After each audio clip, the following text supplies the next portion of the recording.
branitelje na sud baš jadno. Govorili su nam šuti, budi tih zaboravi, al kad Hrvat šuti dugo, petokraka haos pravi. Govore nam da smo braća, da nas veže jedinstvo, al kad brati kuću pali, jedinstvo postaje prokletstvo.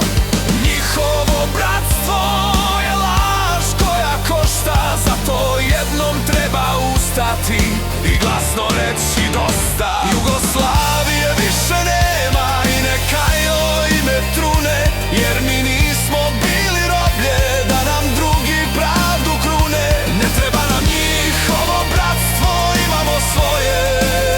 Hrvat uz Hrvata, to je bogatstvo.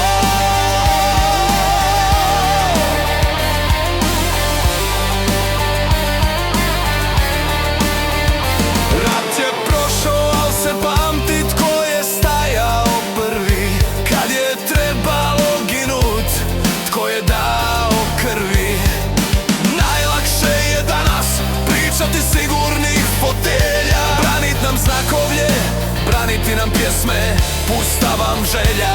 Doći će vrijeme istine o lažnom antifašizmu, jer anti je u stvari sluga fašističkom komunizmu. Mijenjali su povijest, ali istinu nisu slomili, jer Hrvati znaju tko su i gdje su im korijeni. Jugoslavije više nema i neka joj ime trune, jer mi nismo bili roblje da nam drugi pravdu krune. Ne treba nam njihovo bratstvo, imamo svoje. Hrvat uz Hrvata, to je bogatstvo.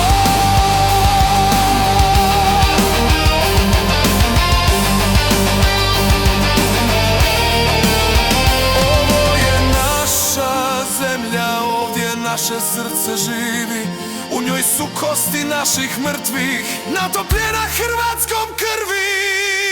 Jugoslavije više nema i neka joj